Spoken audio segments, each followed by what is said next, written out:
hello. Okay, hello. What's up? Uh, Nothing. How about you?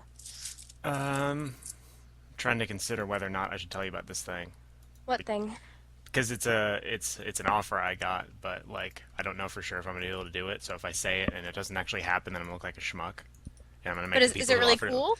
Yeah, it's super cool. Well, I want to hear about it Maybe then. I'll tell you privately. Oh, Maybe I'll email it to you. okay, email it to me. But I told you I got the GDC talk, right? Yeah, Yeah, okay, I did do that. This is a separate thing. It's been a good month for me getting awesome things awesome. that I might not be able to fully do. Um, So this episode is going to be about anime. That's what we agreed on. Oh yeah, I never got to tell the dad story though, did I? Or did I last time? What dad story? How he always walks in on us watching TV shows, like when there's one sex scene in the entire TV show. You know what I mean? Just tell it just in case, because I've heard it. I say I've heard it, but I've lived it, so I can't really tell whether or not you've actually told it or not, because it's pretty much every day of my life. Should I save it for a different podcast and then just No, talk just about say it? it. Fucking say it now. Who cares? Okay. Dad, I was gonna write a. Oh no. I still have my cough. I apologize. The fuck? I was gonna write a blog post on the Hey Ash page about this, but I figured I'd just tell it. Dad has this ability to like, whenever Anthony and I are watching anything, it doesn't matter what, it could be a TV show or a movie. If there's a sex scene in that movie or that TV show, he will walk in only during the sex scene. Like we were watching Firefly, we were marathoning it, and literally, I feel like I've told this. Did I tell this? I don't think so.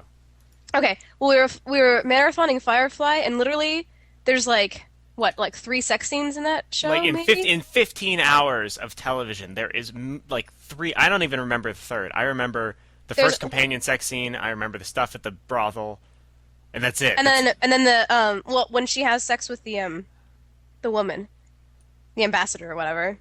Oh Not the yeah. ambassador, but the yeah. Why did I block out that one? That was the best one. I know. I'm actually kind of I'm concerned. I'm ashamed.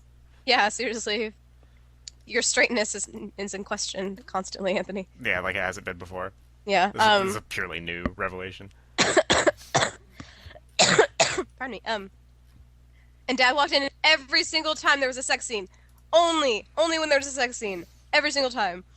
Like he would never walk in and be like, "Hey, what you guys watching?" When it was just like mouse shooting people, or they're riding horses, or just talking on Serenity. Well, it's not that he came in intentionally because he heard fucking. It's just like No, it was he just came in literally to get milk or something like that, and then like people would just start fucking on the screen. Like he's basically got a superpower. If you're watching yeah, anything, Dad will be able to walk in and make the people on screen fuck. Like no matter what, you could be watching, bananas and pajamas, and they're gonna start doing each other doggy style. It's like I mean, literally make sex happen yeah. where it goes. I mean, our dad is cool, but that doesn't reduce the weirdness that everyone feels. I mean, I assume everyone has experienced a thing where you're watching a movie with your parents or something like that, and there's a sex scene, and it's just that awkward tension, and you don't really know what to do about it. But like, our dad's cool, but that still doesn't reduce that awkwardness, and it happens every single time we're watching a movie and he walks in. And now it's actually reversed because now that he has Netflix on the 360, he's always watching these shitty movies, and shitty movies always have sex scenes. So whenever I come in to like make a quesadilla for myself, people are always fucking. So as far as I can tell,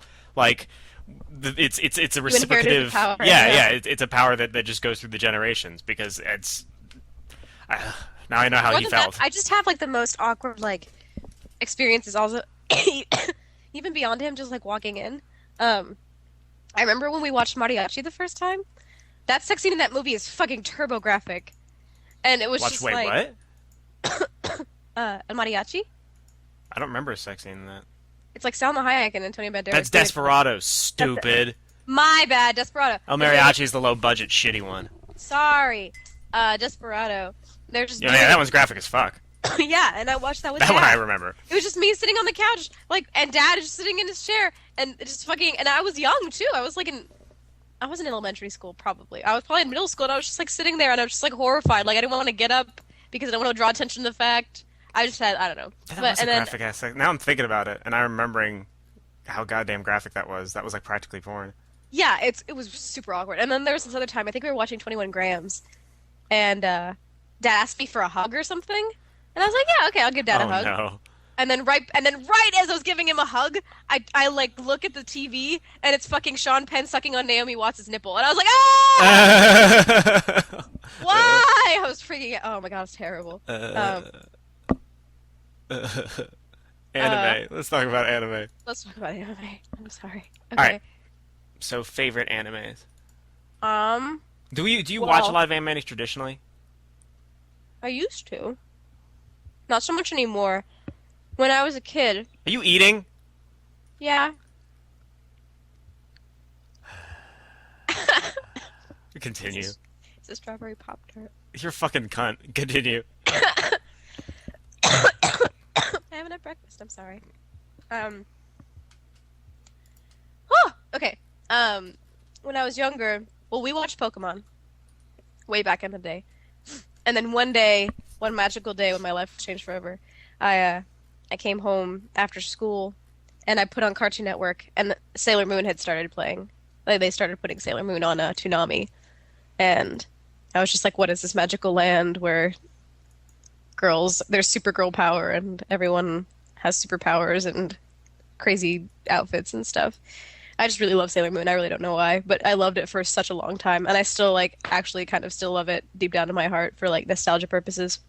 I recognize it's like a terrible, like mediocre show that's like super repetitious, but I really love it.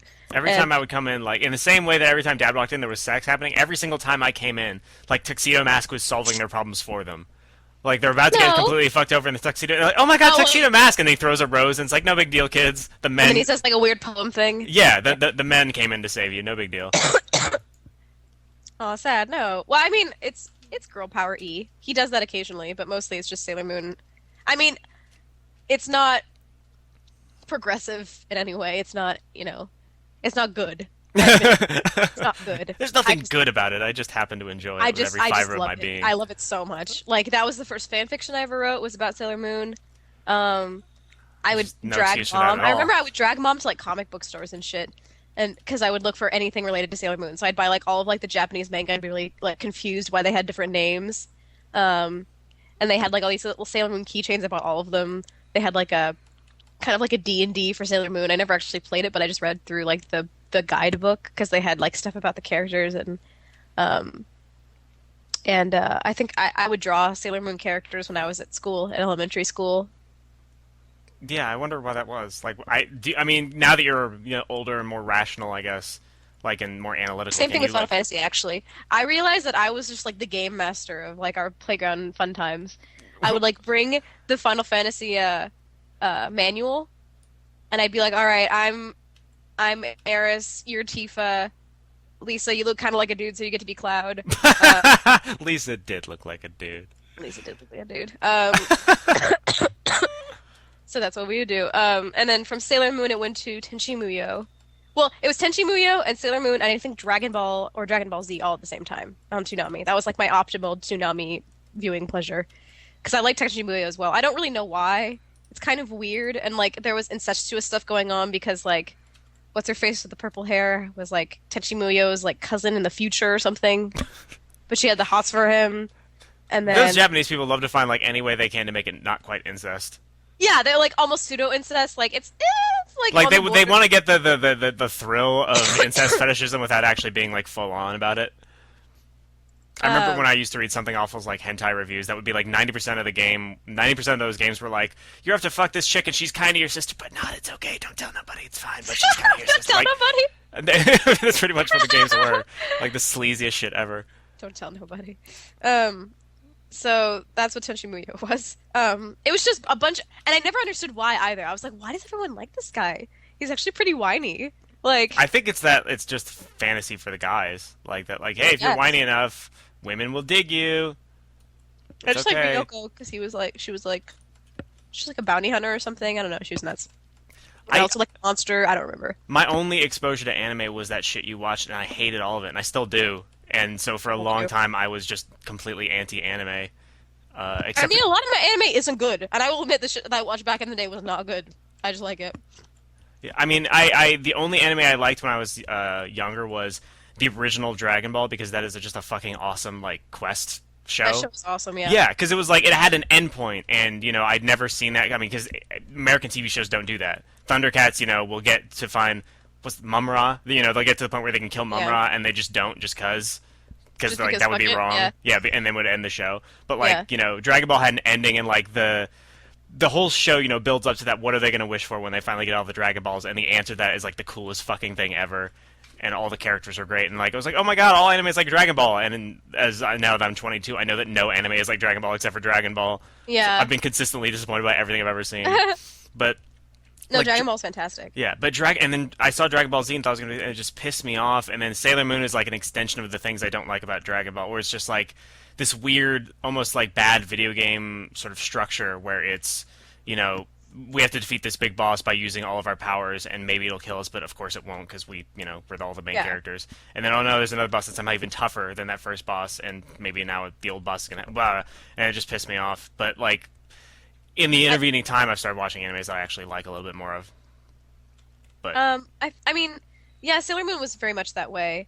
But I think because it was so repetitious, when moments happened where they actually got like legitimately hurt, it was kind of like it impacted me in more ways. Like I think the second season or however the fuck, I don't know. When they called them like the outer senshi came in.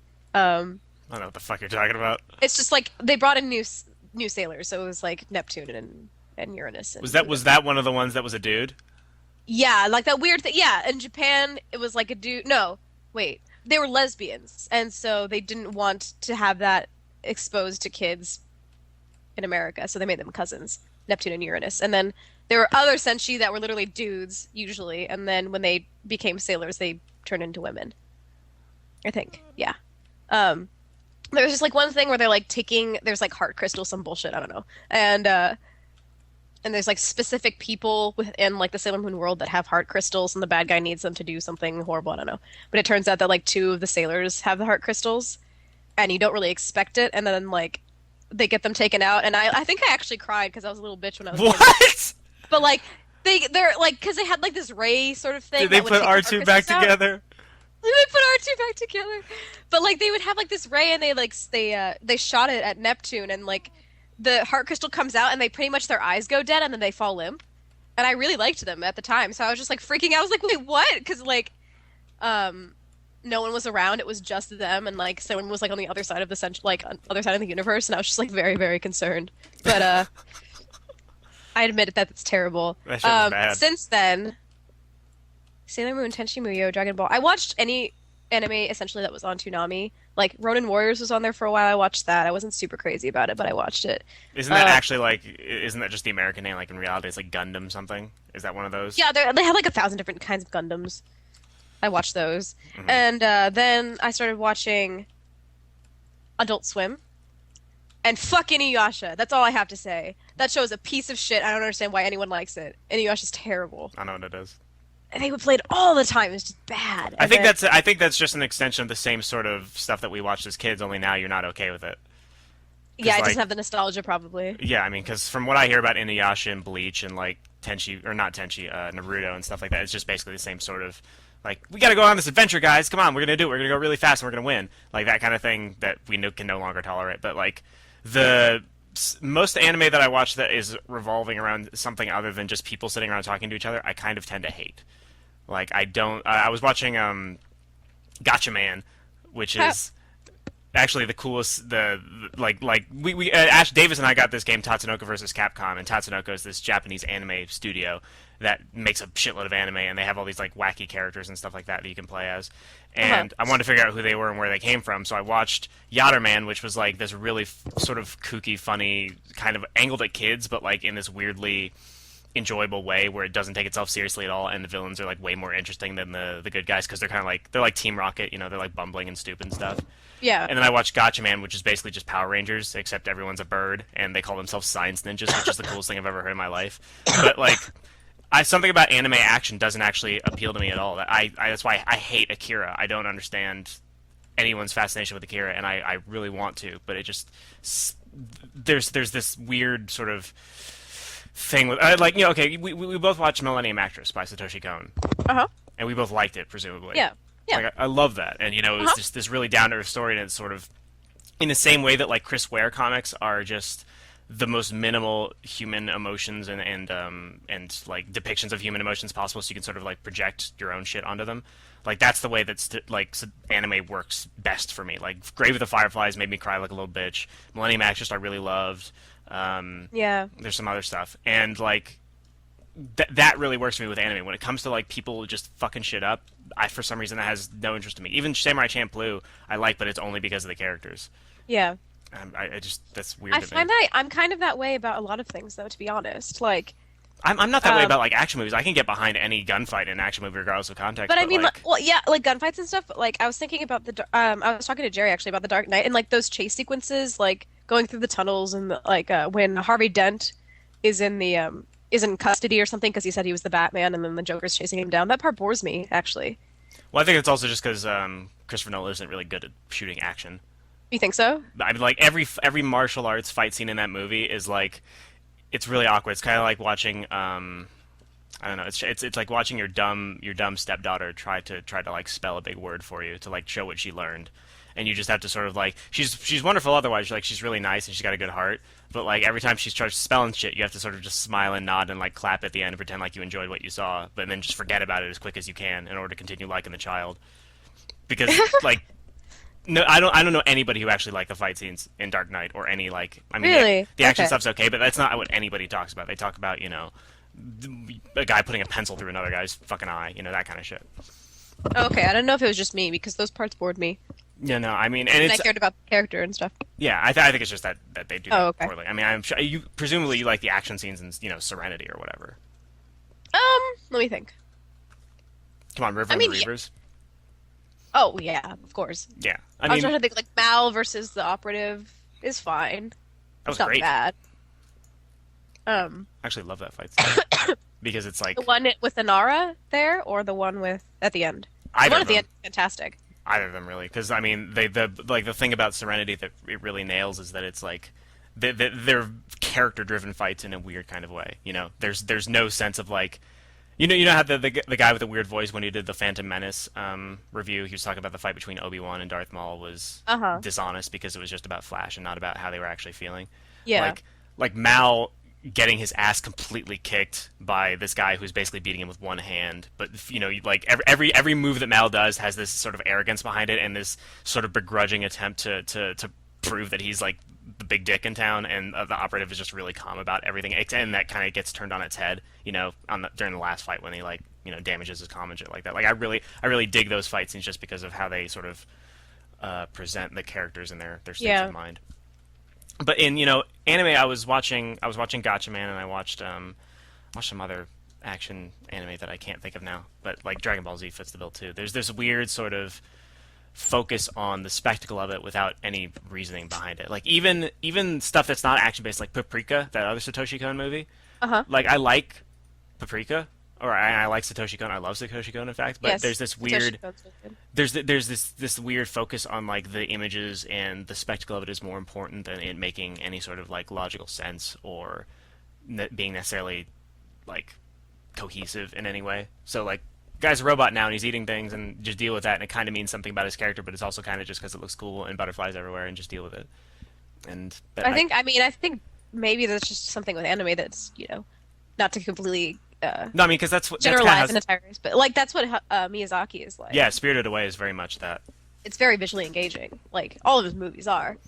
But then also like I don't know. I'm one of the only people around who doesn't really get a super hard on about Miyazaki. Like I liked Howl's Moving Castle, but Spirited Away and Princess Mononoke did almost nothing for me. I liked them. I really really like House of Why? Castle. House? I think mostly honestly because of he's really really good at creating worlds, like just making like self-contained like I can understand that. believable settings. Like Spirited Away, I can imagine it existing before Sen goes there and after. Like same with the world Howl's Moving Castle. Like he kind of establishes a full history and like political, I don't know. What's the word I'm looking for? I forget anyway. But like he kind of just establishes it just through visuals, which I think is really really cool. And the storylines, I mean, they kind of go over my head, but like Uh, I'm not anyone really. I I think they maybe go over yeah. Miyazaki's head. Yeah. Maybe they go over I mean, everyone. But I there's think that part in Howl's Moving Castle where they're like, whatever happens, we can't get the fire out of the castle, otherwise the castle's going to die. Like under no circumstances. And then they pause 30 seconds to like, get the fire out of the castle now. yeah, I know. You Pardon me. okay? Goodness. I have really bad cough. Hmm. Clearly. But Have you seen Paranoia uh, Agent? I'm sorry. Have you seen Paranoia or heard of Paranoia Agent? I've heard of it, but I've not seen it. The Satoshi Kon show, like that for about the Wait, first is that the half. one with the guy that is on roller skates and Yeah, has a Lil back? Slugger. Right. Okay. Yeah, the first half or maybe first 6 episodes or whatever it is of that series is like some of the best, not just anime I've ever seen, but just some of the best like television I've ever seen. Period. Because it's this, Really? yeah. I mean, because it's this episodic sort of thing where it's like this. There's this city, and the only thing that unites all these different, like every episode is a different character, and they all have these different sort of short stories. So it almost feels like an anthology show. But it's just their regular lives. It's nothing really spectacular, except for this little slugger kid unites all the stories because at the end of most of the people's stories, like little slugger attacks them, and he doesn't kill them, but he like wounds them pretty badly and stuff like that. And there's a sort of overarching trying to figure out who little slugger is, and that's a little bit secondary to each of the individual stories and like what they say about life in Japan in a weird sort of way. But like about halfway through, or maybe 3/4 of the way through, they come up with this explanation for who little slugger is that is realistic, down to earth, completely plausible, changes the story in a way that is really meaningful and like when you watch a movie with a really good twist that isn't just gotcha, but it's like it actually changes everything about what you thought in a positive way and not in a way that like reduces everything before it, like it enhances it.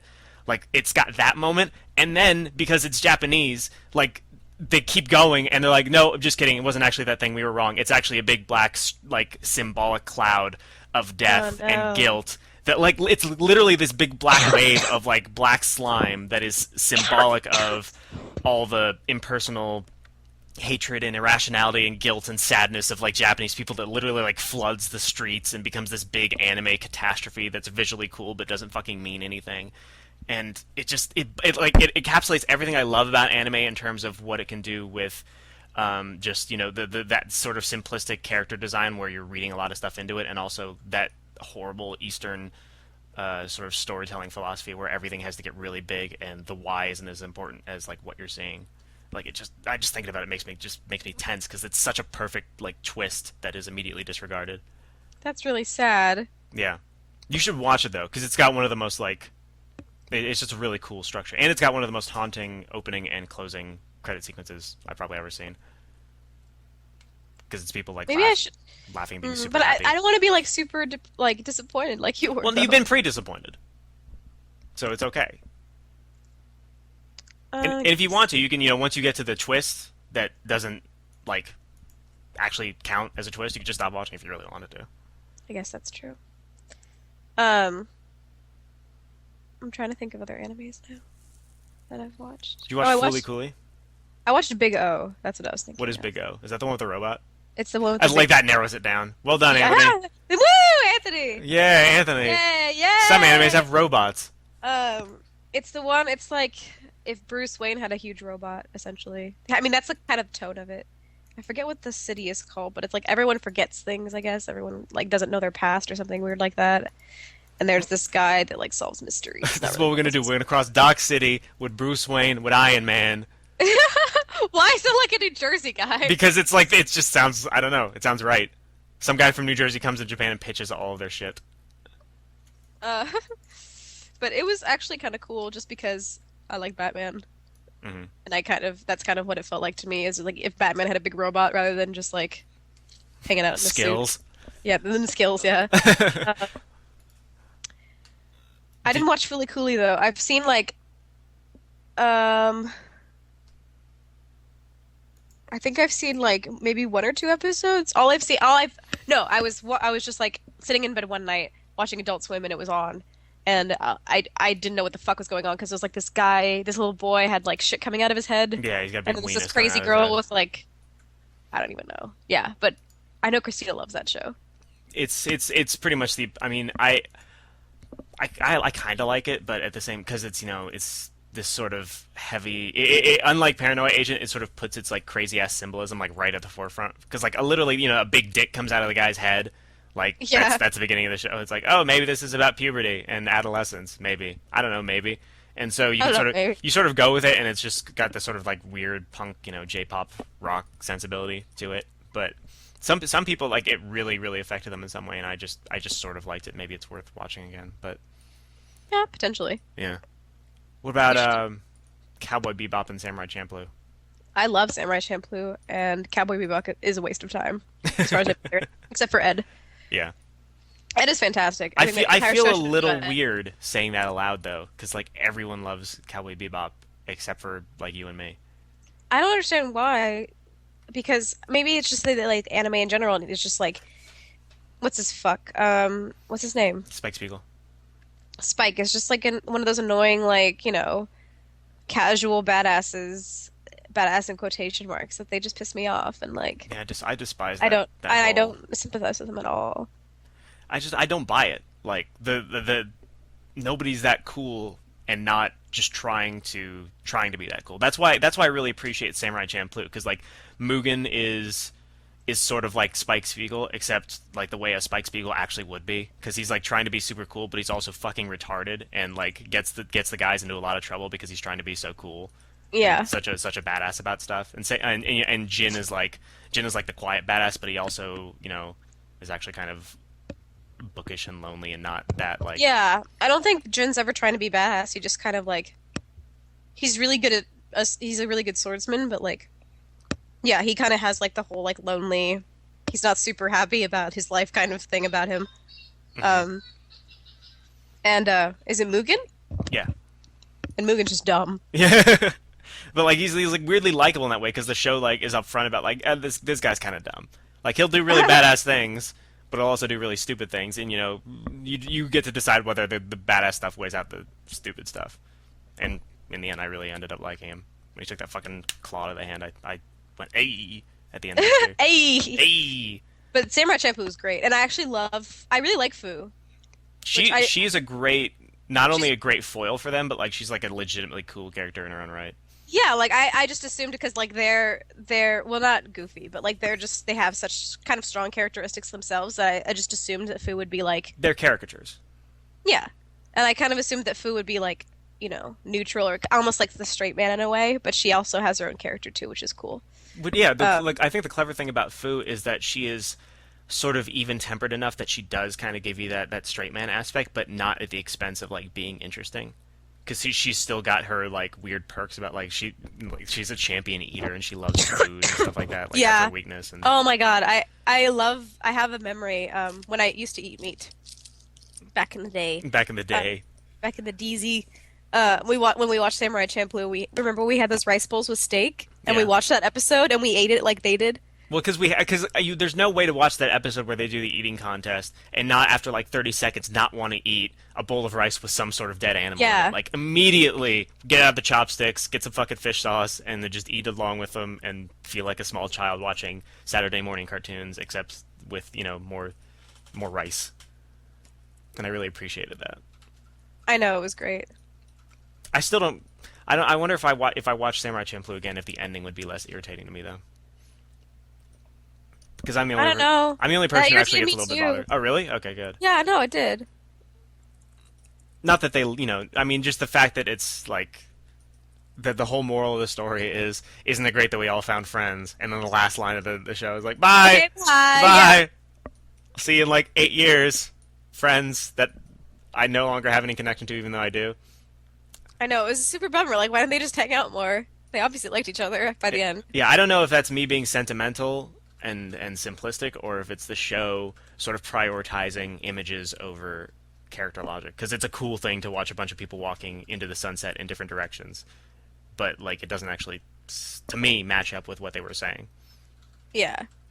No, I felt the same way. Hmm. But Samurai Champloo's fantastic. Cowboy Bebop can suck a dick. Except for Ed. Except for Ed. Except for Ed and Ein. Ed and Nine are the best. The weird thing about that show is like how little it seems to care about its own characters at the end.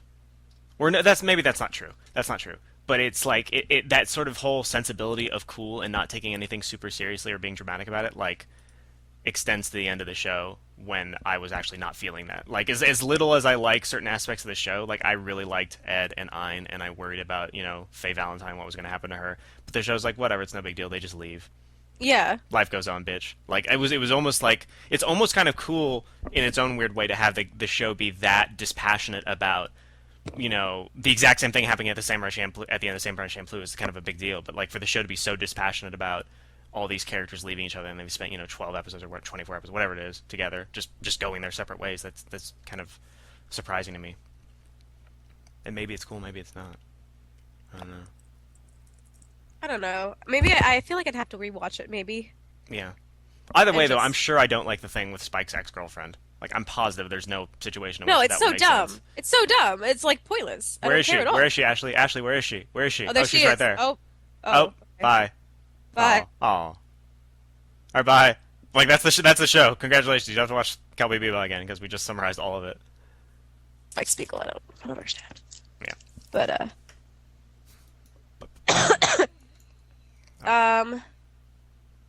trying to think what else. Did you watch, like, Trigun or Helsing or D or any of those? They I seem like watched actiony that, sort of things, and I never got into them. I don't think I watched any of those. I think I might. What else did I watch? I watched more than this. Oh, I watched Card Captor Sakura. What the fuck is that? It's it's dumb. It's like baby anime essentially. Mhm. It's like We didn't actually talk about Pokemon because I think that I deserves credit. Yeah. Yeah. Like that is a legit enjoyable show for what it is. I think I haven't watched it in a while, Yeah, we haven't watched it in a while. but I mean, like even some stuff I liked. I liked Dragon Ball Z for a little while as a kid, and now I can look back and say it's retarded. But I don't feel any of that kind of regret about Pokemon because it was this sort of cutesy like mixing of like how can we use Pokemon as metaphors for teaching kids like lessons. So like that whole episode with the Pikachu and the Raichu, where like Raichu's just basically a stronger version of Pikachu because his gym trainer used a Power Stone to level him up, and like Pikachu's like, no, Pika, I'm not gonna be able to defeat him. I'm not gonna be able to defeat him. And Ash is like, come on, Pikachu, just do it. He's like, okay, and then he does it. Like the whole moral is like, he learned the quick attacks that he had to learn when he was in a Pikachu form because he didn't use the Power Stone to evolve himself. So like the moral of the story is like, don't do steroids. That's the subtext of that story, and they managed to get there by fucking using Pokemon and gym trainers and stuff like that. And that's fucking cute and clever. Wait, did we talk about? I feel like we've talked about this. We talked about it in a car once. Is that? Oh, okay. I can't. Our conversations blend together. I don't know if we're doing them on podcasts or in real life anymore. Yeah. Yeah, and then we talked about Charmander, the really sad episode where they're trying to keep his tail from going out. But Yeah. then why did they just put him in the Pokeball? Why don't you shut up? How about you go fuck yourself and you let Charmander do what he wants to? Maybe he didn't like being in the Pokeball. Did they? I wonder if they ever explored like later in the series or any of the other games, or just in an offhand kind of way, like what it's like to be inside a Pokeball. Because I can't imagine it's great. No, unless Unless it's like I Dream of Jeannie and she's actually got like a full size like room that you hang out in there that has I everything. kind you of imagine want. Charmander just like it's like coming home to like an apartment, like he takes off a hat and like, It's like Mad Men. He's just beating the shit out yeah, of his wife. he wipes his feet on the rug. He like makes himself a cup of coffee and like then sits down and like reads through the paper, decides, maybe I want to watch some TV. The mental image of Charmander in like an overcoat and like a 1950s overcoat wearing a fedora is my favorite thing I've ever thought of. Like It's I've ever had adorable, enter my isn't head. it? It's Yeah. like kind of the way I'm visualizing it. It makes him look like he's a noir detective, but like Yeah, still. and he's hunched over a little bit, like he's just a little bit world weary about everything. He's got cases, but what's the big deal? What's the point? This is the city of angels. He hasn't seen one. It's just nothing but sin and destruction. Char char, and then he just like Char-char! just blows on some meat to cook it for himself and just eats it because he's fucking hard. Oh yeah, because he could do that. Yeah. He just like cuts it very slowly and eats it very politely, and That's mixes himself a scotch and like something, and brushes his teeth and goes to bed. And then like midway through going to sleep, he has to go out and fight. Yeah. It's like he's right about to drift off. So he's like, Charmander, I choose you. God fucking damn God it! fucking damn it! I was an inch away from fine. Yeah, char. Okay, bye. Let me get back to my fucking gin. That's how I imagine. I don't know if I feel bad that I stopped watching Pokemon or not, because I really don't know if you feel appreciated bad? Yeah, because I mean, on the one hand, it's good that I didn't get like hardcore into it, but on the other hand, I really like you were talking about before with what Miyazaki does. Like that's the anime does an even better job of I think building the Pokemon universe and making it feel plausible than the game does to some extent. Because like it's one thing to have a game say, okay, when you go to these little nursing stations, they'll nurse your Pokemon back to health. It's another to have a story that actually like works that into it. It somehow feels more believable. When they actually go and they meet Nurse Joy or whatever, and their actual characters and stuff like that. We didn't even talk about the greatest anime of all time, What? Azumanga Daioh. Oh my God, we didn't talk about Asmongodayo. Fuck. We love Asmongodayo. That's what I'm talking. That's my favorite shit about anime. Like it takes the fact that since it's just animation that you can sort of adjust your comic timing around that to like someone can go from just being having their head down on a desk to, like in the very next frame being like jumping up and just waving their hands around. And it's like if it's a bad anime then that feels really like lowest common denominator and clumsy slapstick, but like somehow Azumanga Daioh has this incredible sense of humor and comic timing that I don't know how it translates over to like white people, but it I does. know their comic timing is like incredible. I don't understand how you can convey that in an anime. And also all the characters are very like they're not stereotypes at all. Like you have, I mean, with shoot, what's the girl's name? That's like she's got the Sasaki. big boobs. Sasaki. Um, she seems like the typical like antisocial like brooding anime character, but then really it's just like she's just awkward. Like she doesn't know how to interact with people. She actually like wants to be friends and like loves cute things and Loves like cats. dogs, cats, and yeah, and like flowers and shit. And everyone's really surprised by it, and she doesn't really care about being really good at sports. And like, I don't know, all the characters are very well like established in such a way that I don't think they fall into like any anime stereotypes, and they work really well together. Like Tomo-chan is just hilarious. Like she's bubbly and energetic in that typical anime way, but she's just so stupid, Hmm. and the show acknowledges that she's stupid. She's kind of like Mugen in that Like, respect. yeah, kind of. That's Um, all I had to say. no, yeah, but it's just, God, it's just such a fantastic show. I recommend it to It's anyone. kind of like surprising because for a show that's that funny, like you wouldn't expect them to care about the characters as much as they do and sort of develop them Yeah, out and stuff like that. But they all feel like three-dimensional people, and to some degree there's development of characters and things change, and to some degree not because it's funny or not to them because it's just high school. You don't change you know 180 degrees or whatever. But yeah, like the stuff with the lesbian who has a crush on Sasaki and certain like the thing that what's her face wants to get a dog or whatever it is. Like there's just little stuff in there that is kind of legitimately I guess emotional and hits home, yeah. but like No, it not in definitely a is. way that feels overwrought or takes Yeah, away from the humor in any way. Like it's this really subtle just like hidden in there kind of thing where yeah, you're laughing at the fact that like Osaka doesn't know anything 1 minute yeah, and then the next minute it's like this sweet little thing about the girl really wants to get a dog but her mom is allergic or well, she wants to get a cat but her mom is allergic so she has to keep trying to pet this cat that she sees outside her house but it keeps hating her and like she's like Charlie Brown and Lucy with the fucking ball. And do you remember that episode? I think when they go to like they go on a field trip or they go to the zoo or something, and that cat eventually ends up liking her. Hmm.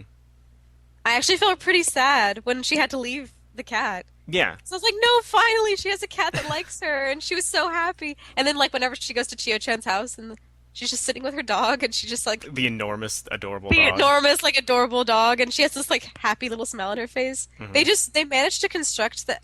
And it doesn't when it happens it doesn't feel like a very special episode of Azumanga Daioh like it doesn't. No, it's just like small like little moments that completely integrate perfectly into the rest of the show and don't like, draw attention to themselves. Hmm. Like I was actually really sad when we stopped watching it because it was like they graduated Hmm. and there was no more and then they were all going to split up and go different places. And it was actually like legitimately sad for me. Hmm.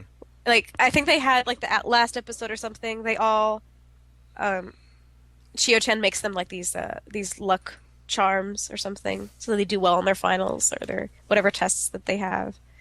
And they're all kind of like, and someone's like really nervous about doing poorly, and they're all like trying to like make her feel better. And it's just like this very sweet, like very honest heartfelt kind of thing without being, cheesy or over dramatic or whatever, which I feel like anime often falls into just like doing extremes of emotion. Or just fiction in general. Yeah, or fiction in general. But I, like I, I can't Azumanga imagine too many like I can't imagine Gossip Girl doing that and having it feel as like elegant as it comes off in Azumanga Daioh. Oh yeah. Not that I watch Gossip Girl very much, but it's so weird to like see that sort of style of comedy because you see those kind of things. It's like I thought I was the only person who would find this funny, but there's an entire anime like that whole segment where Osaka is trying to explain to Chio-chan that like what are you going to do if your dog dies or something? What are you going to do if you're in trouble or something like that? Your dad's in trouble, and she goes, well, my dog will save him. And Osaka goes bang and just like points at the dog with a gun and just pulls the trigger. She goes, your dog is dead. And then, like she has to like rethink her whole entire strategy based around the fact that her dog is now dead. And she starts freaking out and shit. Yeah.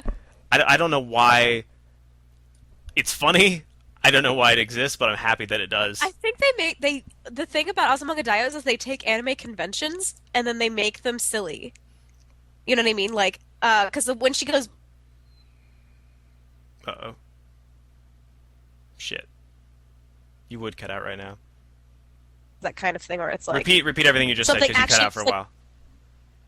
oh really? Yeah. I think like it's like Azumanga Daioh takes like anime conventions and kind of like flips them around and makes them silly and funny. Like when Osaka goes bang at her dog, it does that thing where it's like the action lines that they all come in. Oh yeah, and like all the explosion of color behind her. yeah, and the background disappears. And I think animes, usually do that when like a character is surprised or like something's actually happening. But it does it because Osaka's like bang, and it's just And they she, do like that- like completely dispassionately, like in complete contrast to what the the visuals are. She's just like bang, like completely Yeah. not even thinking that's a big deal. it's almost like anime poking fun of itself in a way.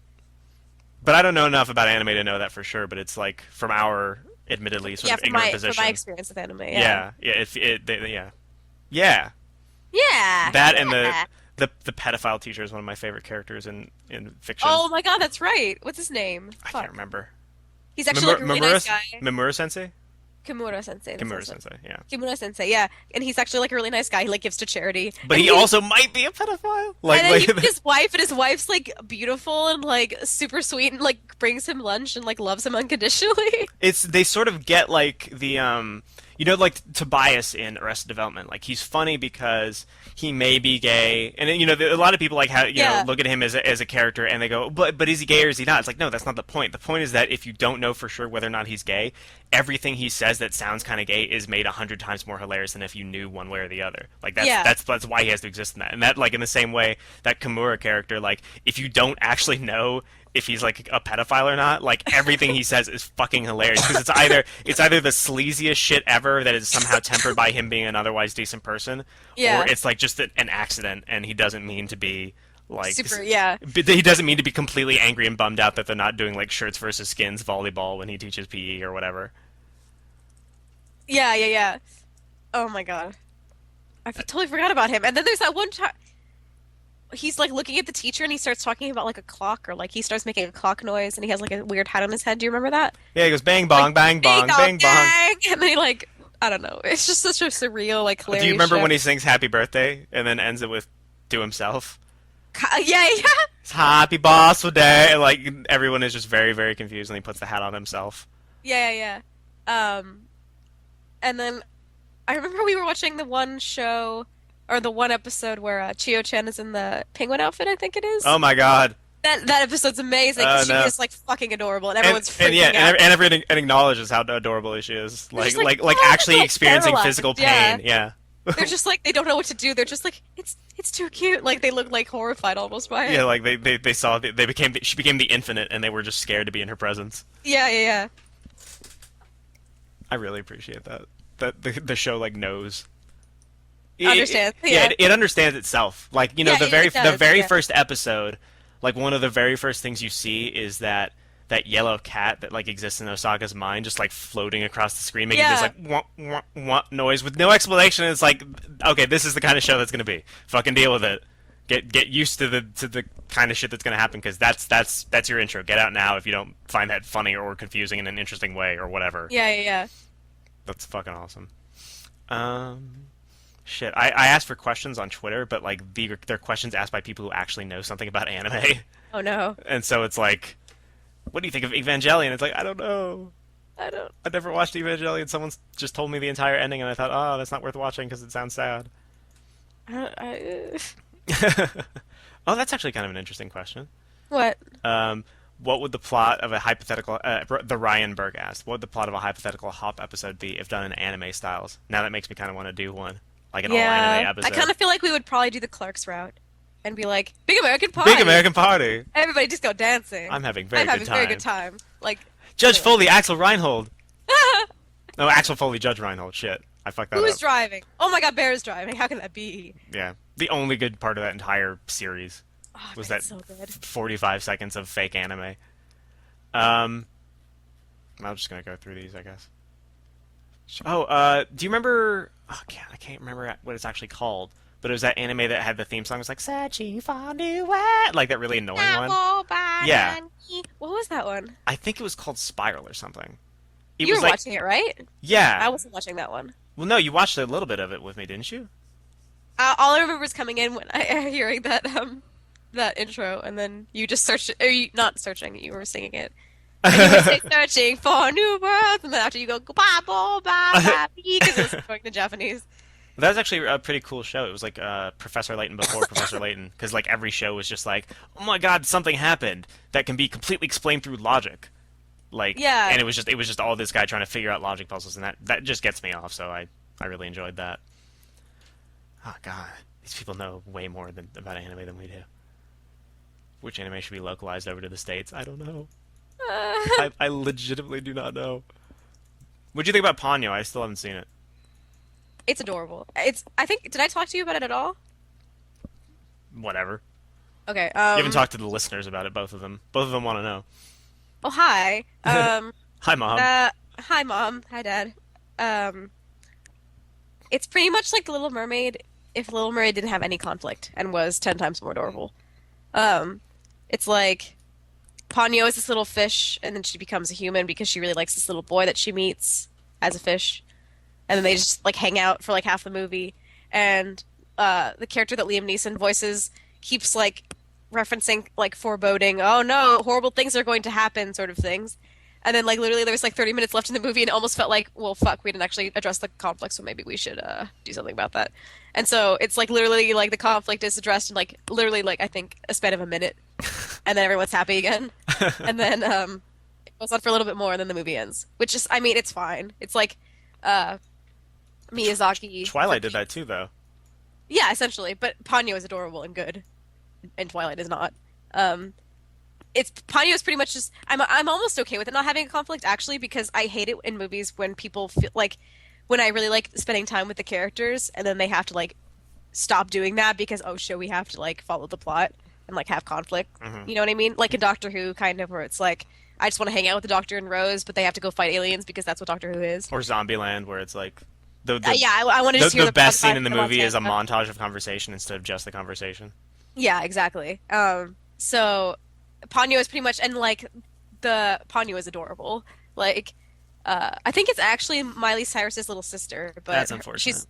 she's really good at it actually. And there's just Don't the Jonas Brothers do the American version of the song or something? yeah, don't ever look it up. It's terrible. And I think the tiniest Jonas brother does the voice of the little boy. I didn't know that before going into it, so it was fine.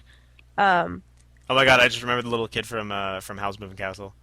The way he says "stand by," Stand by. that makes me. I fucking lose it every time. I don't know why. Every time I watch that movie too, it makes me want eggs and bacon, even though I don't eat bacon anymore.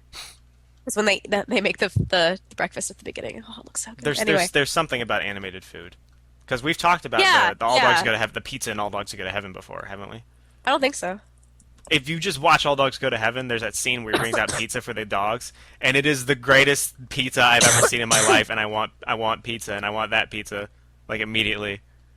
Just watch All Dogs Go to Heaven and fast forward to the part where there's pizza, because it will fucking change your life. Don't you laugh at me? Don't laugh at me, Davis. You agree with me? No, I know what you're talking about. Yeah, she remembers. Well, we answered that question about how we were introduced to anime. James L. wanted to know, what are your feelings on Western actors like Christian Bale playing characters in anime?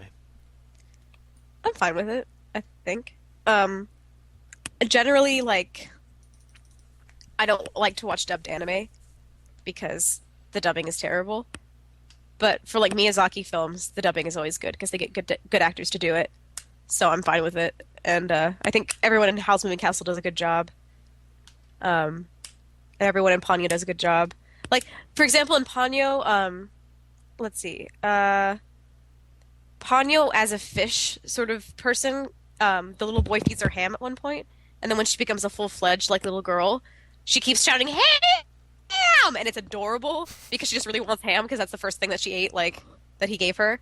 And I don't think that would have the same effect in Japanese. Like I wouldn't laugh as hard hearing whatever ham is in Japanese. Well, I was watching, that Yatterman show with Davis, and there's this like the villains are just have this big like sort of car thing that has a bunch of buttons you can press. This one releases spikes. This one releases bombs or whatever.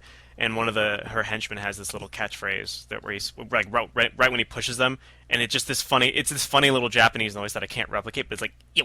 Like just like right when he presses it and like bombs come out and everything explodes. But like the translation of it in the subtitles is like push like so. And if I had to watch, if I had to listen to a white guy say "push like so" like really quick when pressing a button, it wouldn't be funny at all. But because I would never want to watch Azumanga Daioh with dubbing because No, yeah. I mean, there's something about the rhythm of Japanese language that they understand, and like even if you don't, Yeah, exactly. even if you're reading something like and you hear the Japanese language, like the joke somehow takes the rhythm of what is being said, even though you can't understand it, and like that the meaning of that rhythm somehow fixes itself to like the actual words that you're reading. So like you almost Yeah. get the best of both in terms of comprehension and the timing that it was supposed to sound like. Yeah, I mean, it kind of depends. I'm cool with it as far as Miyazaki movies go because they always get good voice actors, but like regular animes, I don't like watching dubbed, especially ones that are just for TV shows because they just get, I don't know why, but they just get such annoying voice actors. Like just terrible voice actors. I don't like I think I watched Tenchi Muyo. Tenchi has the most like nasally terrible voice.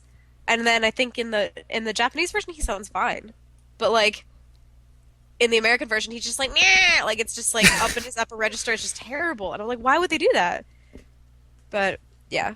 I know a lot of the problem with some anime dubbing too is that like they don't edit the actual Cartoon, they just they just dub over voices, and since Japanese and American speaking patterns don't match up, they have to come up with extra syllables and stuff for people to say. Yeah, So they'll yeah. like elongate words and use needlessly like four syllable words when a one syllable word will do, just to keep the mouths moving and keep that match up. Yeah, yeah. And that's why you constantly get people going, well, and then like continuing to talk because it has to match up. Call Me Alex want to know if you or I have ever cosplayed, and if not, who would we see ourselves cosplaying as? Um Never cosplayed. Or is it specifically Apart from anime? our job. Yeah, apart from our job. Anime specifically, I guess. I guess we should just say anime specifically. Yeah, why not? I guess I would probably cosplay as Fu or as I would say Sailor Moon, but then I would look slutty because they have super short skirts and I'd feel uncomfortable. Um, I'd cosplay as Sailor Moon. yeah, you would cosplay as Sailor Moon. Well, I already cosplayed as Sakura for that one episode, Which so I is pretty effectively much, Sailor Moon. yeah. Yeah, I mean, so you all might I as well need is do a it different again. Hat, yeah. Or I would do like an Azumanga Daioh character, I guess, which would effectively just be me in a Japanese schoolgirl outfit. But I'm trying to think. I don't know if there are any Well, I guess actual look at- like male anime characters that I like enough to want to cosplay as. Oh, I cosplay as Ed. What am I talking about? Yeah, I would cosplay as Ed. Clearly. There's nobody from me. I can't think of anybody. What All about, my like, anime characters that I really like are what about female. Jin? Nah, Mugen? nah.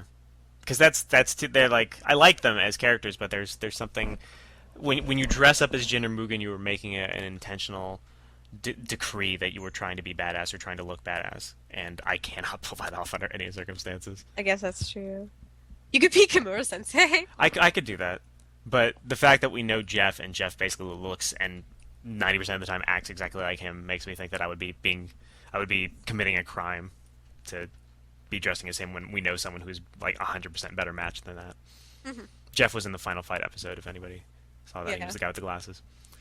Um, Kryptonite says, as an anime noob, what should be my first venture into the genre? Well, we're kind of noobs too.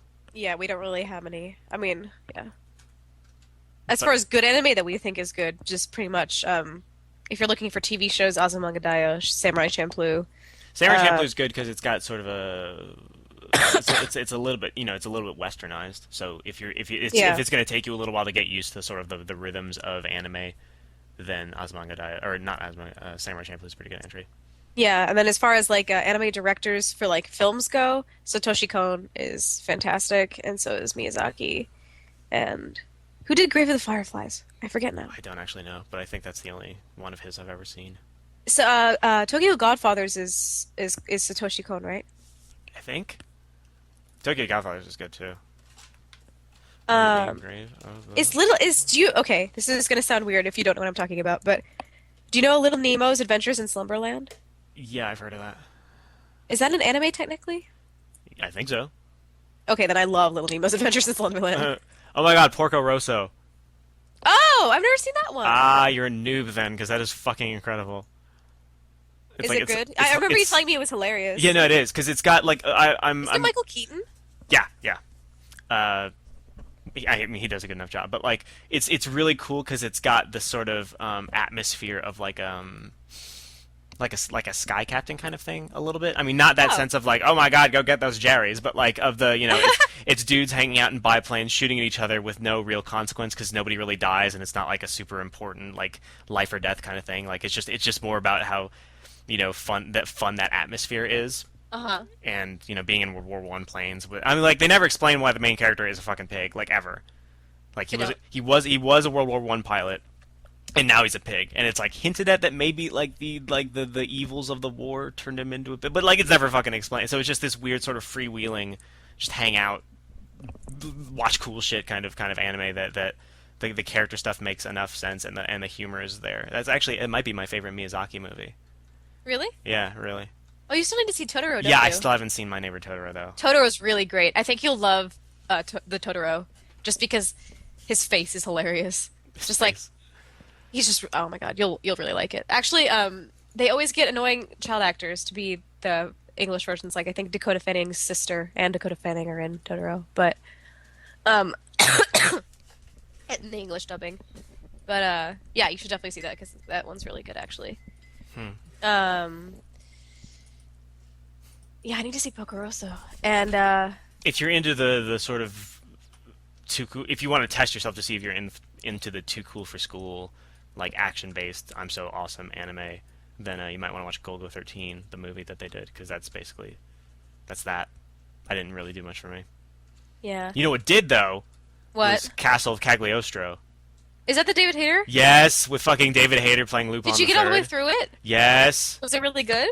it was cool. Because it's basically like he's that trope of a character that I just fucking love, where he's like sort of the Han Solo, the Doctor, just a sort of a freewheeling con artist. I mean, it's a little bit like Porco Rosso in that it's got a lot of people shooting at each other and stuff, but it's more about like, isn't it fun to watch a sort of completely fantastical escapist adventure where people shooting at things like never result in anybody getting killed or getting seriously hurt because it's not a big deal. I'm sure people do get killed and I'm just not remembering, but like it's not it's not Go 13 where it's a guy looking very grim and very serious and having sex with chicks and then killing them because it's super Uh-huh. cool or whatever. Like it's a really neat, just high adventure kind of a thing, and David Hayter is in it. Which is just fantastic. Yeah. And sometimes when he yells, you hear just a little bit of Snake, and it's like, oh my God, this is the greatest thing I've ever seen. It's just Have it's you like a ever double bonus. I fucking need to buy that, man. I'm gonna get that shit on Blu-ray. Yeah, I want to see it. I wanna see it, I want to see but it, I wanna. but I want it. Did you've never seen Little Nemo's Adventures in Slumberland? No, They played it, I think, on the Disney Channel when we were kids or I'm something. not gonna risk it. I'm not gonna It's risk watching a second of Hannah Montana in the interest of watching Little Nemo and Slumberland. oh no, I mean back when we were kids when it was good. I'm not gonna risk Uh, getting a time machine and going back and watching the beginnings of Hannah Montana. It's all on YouTube. You should watch it. It's really really good. I remember it legitimately like terrified me at points because it's like this little boy goes to sleep because obviously Adventures in Slumberland. And like in his dream, he goes into this like crazy ass kingdom that's You just said filled wait. You put the emphasis on the wrong part there. You said Crazy crazy. ass. You said crazy ass kingdom. You didn't say crazy ass kingdom. crazy. You ass specifically kingdom. said he goes into a crazy ass kingdom. I'm sorry. And now my Crazy- mind is filled with images of what a crazy ass kingdom would consist of. Is the kingdom made of asses, or the citizens' asses? Are their castles big asses that like little asses walk into and out of? You can be quiet. Is Charmander a detective in the crazy ass kingdom? Yes, he is, solves actually. questions for He solves- everybody. He solves all the cases. Charmander and Charmander. Give me the royal detective. But yeah, Little Nemo's Adventures in Slumberland is terrific. Like he goes into this kingdom and a bunch of wonderful things happen, and then all of a sudden like he opens this door because this clown man like entices him to. He's like, "Oh, look at these big doors, let's open them." And you're like, "No, don't do it, Little Nemo." And all this black goop comes out and it like swallows up the king. And What the is it king's with like, them "No, in the you black don't." goop? Huh? What is it with them in the black goop anime? I don't know. but Paranoia it's just Agent is black goop. terrifying black goop. And it, like, Spirited Away swallows is nothing the but king. black goop. Like the last half of that movie is just black goop. That's not an exaggeration. Yeah, everything is black goop in anime. That's what we should have told the anime noob. Yeah, just eat pudding. Just eat pudding. Don't in your even don't even hot watch chocolate. anime. Just eat pudding. Just put pudding on your face. Just put pudding all over your face, everywhere. That's the like worst. watching That's as poor in mental images I've had since Ass Kingdom. Things to Photoshop today. Ass Kingdom. Pudding on And your face. Detective Charmander. Detective Charmander. Well, we've been going on for an hour, and I'm pretty. Why? There's a shitload of questions, but most of them are like by people who actually know what they're talking about. So we're completely unprepared for that stuff. Really? Yeah, it's. I mean, it's like. Well, okay. This one's pretty good. Mr. Void wants to know what character do you most identify with, / who is most like you in In an animes. Yeah. I guess I'd probably have to pick from Ozymandias because they're the most realistic ones. Yeah. And I would probably say... I would choose Spike Spiegel because he's really cool and he I doesn't would care, say- and I don't care about I what would anybody say says. Valentine because I'm mysterious and you Cause don't she's know. super hot, and I don't remember where I'm from. I don't remember and I got the anything. boobs and you And put it the doesn't jacket matter around. what 'cause I I'm got like. I guess I'm like Ed because he's wacky and I'm no, sorry. That went off for far too Why the long. fuck did they never explain what happened to Faye? That's kind of cool, but it's also kind of not. They kind of did that on Cowboy Bebop. I know, There's like I can't thing you want to know about? Fuck you. I can't decide whether that's like the coolest thing ever to just be like, you know what, it doesn't matter, it's about the characters, or if that just is irritating. Because I probably just didn't like the characters enough to be okay with them not explaining stuff, so I was waiting for plot stuff. That must be it. Maybe. I'm I doubling don't know down on that. I would probably be most like. I would maybe Chio-chan just because I'm tiny. Nope. I don't know. Bad answer. Nope. Bad answer. Not Osaka. Maybe. You're a little bit of Tomo-chan I- mixed with Osaka, I think. Mixed with Yumi, I almost think Who's Yumi? actually, because she's the one that's neurotic about her grades, the kind of boring one. Yeah, you're definitely Yumi. Oh, And they make fun of her for being fat all the time too. I'm Yumi with Osaka with Tomo-chan, I think. Okay, all so in you're just Azumanga. You just cheated and just one. chose an entire yeah, anime, I'm Ozymandias. entire cast of characters. Hey. I don't have anybody, so you got me on that one. Oh no, geez. Oh well, we already said that. Fuck. Oh well, that's pretty much it. Oh, we should mention Crying Wife. Just to mention Crying Wife because it's hilarious. People should watch Crying Wife. People should watch Crying Wife. CryingWife.com, I think it is. Yeah. It's just this guy. I showed Anthony yesterday. It's just this guy filming his wife, and she just cries at the end of every movie. And I think right now he has up Lord of the Rings, Star Wars: Return of the Jedi, Back to the Future 3, Back to the Future 1. AI. It's literally like one of those weird transcendent things to see, because it's not just like, oh, she's crying and it's funny, because it is that. It is really funny to see a woman cry at something that's not at all sad and like get really into 2012 of all things and start getting scared and start crying. Like that's kind of funny, but like it literally blew my mind to see someone cry as hard as she did at the end of Lord of the Rings, where nobody is dead. Like nothing sad happened. There's nothing there to be sad about at all. I kind of understand Lord of the Rings because it's just sort of like, oh, their friendship and Well, okay, what I about- do not we're- understand Back to the Future 3 though. Back to the Future way 3. do I Like understand Back to the nothing sad happens. Like I No. don't. It's like seeing the world from a different set of eyes, and like having to come to grips with the fact that this woman exists and like feels things in a way that you and I will never be able to feel. Like we will never understand the universe in the way that she understands it, and like that is just nuts to me. Like I wish I could feel anything as acutely as this woman feels sadness toward movies that are completely happy. Can you imagine if she like watched Doctor Who all the way through? Yeah. And then David Tennant's regeneration. I feel like she would just kill herself. Yeah, that's what I would I don't think assume. she could. I don't think she could contain the sadness. Yeah, yeah. There's that moment in the Lord of the Rings one where, like, in addition to making sounds like a wounded puppy for like 90% of it, she's like, "They're best friends forever now," and she starts crying, and like he's like comforting her, and like she says to him like, "I fucking lost it." 'Cause she's like, "That's a bond that could never be broken." Like comforting herself. Like, Oh my god. that is fucking like nuts. I've just never. I could not even conceive of a human being who reacts that way to things, and it is so cool to see it's that. so good. I still wish she were fatter though. That would make it even more hilarious. You're awful. I know, but like it would make it hilarious if she were like three She's times her actually- current weight. She's pretty cute. Yeah, she's really cute, and it's confusing. It muddles the issue to have a girl that cute doing those things. She needs to be completely just gordo. Gordo. I think that's Spanish for fat. Large. I think. It sounds like fat. That's a great word. Gordo. It sounds like what it means. Yeah. It's for very sure. it's very round sounding. I like what. Whoa. I like words that are like that. That sound like what they mean. Like Anyway. what else? I guess onomatopoeia. Onomatopoeia does not sound like. Oh, you mean like onomatopoeias themselves? Like crack. Crack's a good one, actually. Oh well. And- Oh, okay. Oh, do you have any announcements? Your post is up on Hey Ash now. Oh, it is. Yeah, the one about up. Oh my god. Um, I need to start posting more. It's just being editor in chief is like consuming my life. you're editor in chief now. Yes, you know this. Were you always editor in chief No, I'm editor in chief this semester for the first time for your stupid little for my college newspaper. yeah for your gay shit For my gay shit. for your small time crap? It's nothing. We're on the Fuck internet. you. We're on the we have a blog. Okay. Can you think of any? Okay. Can you I'm sorry. Can you think of anyone Well, else who has a blog? Julia. We're the only ones. We're the only ones. But yeah, we got a Right. new Hey Ash coming up next Thursday.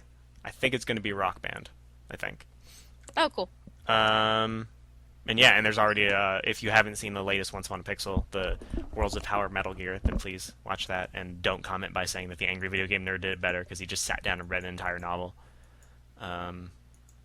You know, did you know that like we have this weird thing where like every time we do something, Angry Video Game Nerd did it like 2 days before, like exactly. Wait, what? You know, we did the Metal Gear finale.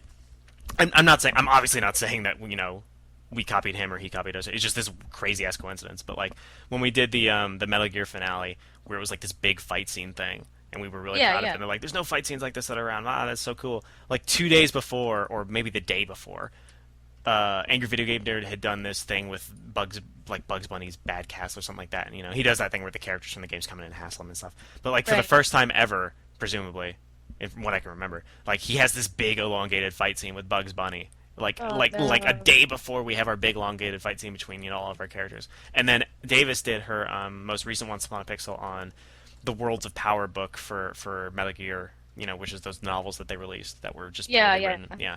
And like literally 2 days before on his personal blog, Angry Video Game Nerd did this thing where he just recorded himself reading the entirety of the Mega Man Worlds of Power book like out loud, just Are you beginning serious? to end. Yeah, beginning to end, like 2 days before, and like he'd never done that Oh. before. It just blew my mind, just the coincidence of it.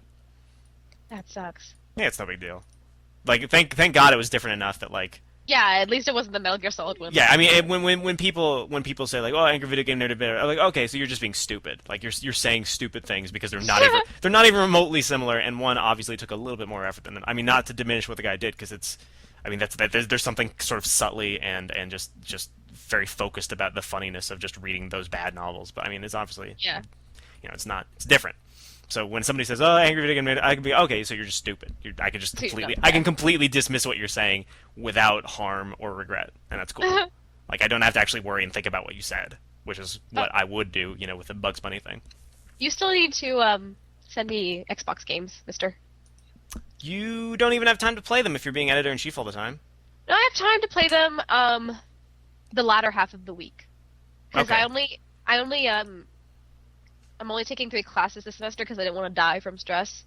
But like my newspaper stuff is pretty much concentrated at the beginning of the week. So Sunday, Monday, Tuesday, I'm just like I can't do anything else with my life. But like Wednesday, Thursday, Friday. I'll send you Mass Effect then, because Mass Effect 2 is interesting, and you're gonna have to play Mass Effect 1 on easy because it's a shooter, and even then the shooting mechanics aren't that great. But Uh-huh. like in Mass Effect 2, it's almost structured. It's almost structured a little bit like Serenity. in Really? yeah, because there's the whole point of Mass Effect 2 is that when you get to the end of the game, and this isn't a spoiler, like they tell you this pretty early on, but like there's this mission that you're going to go on at the end of the game, and for all the game, it just functions like it. For most of the game, it functions like any other game, which is nobody on your team is going to die permanently because unless they're Eris or whatever, that never happened. You didn't lose Steiner 3 hours into Final Fantasy 9 for any reason. Right. But once you get to once you go through this Omega 4 relay, all bets are off. Like your characters can die permanently, Oh. and then they won't show Oh. up in Mass Effect 3 because Mass Effect does this thing where you actually take your character from the first game and import him and all the decisions you made into the second game, and then you take that character and import him and all the decisions you made into the third game that will eventually be released. And so Oh, like Jesus. your characters can die and never come back in Mass Effect 3, and they kind of screw up the implementation in certain ways, and it sort of bums me out in certain ways. But like, I'll be interested to see like if you like Mass Effect, like how that will affect the way you feel about Mass Effect 2 and so on, because it's an interesting sort of narrative thing that most games don't really have the balls to try in terms of like actually allowing your characters to die and so on and so forth. Right. So I'll send you Mass Effect. I'll send you Fable 2 because that the ending of that is great. But you gotta get married in Fable 2 because that's funny. Okay. Get married and have kids, and if you want to, you can have hoes in different area codes. Nice. Yeah, I'll send you those two. Did I say I was gonna send you anything else? I felt like you did, but I don't remember now. Doesn't matter. I'll just send you those two. Okay. Those will last you a pretty long time. Alrighty. All right. Bye. Okay, bye.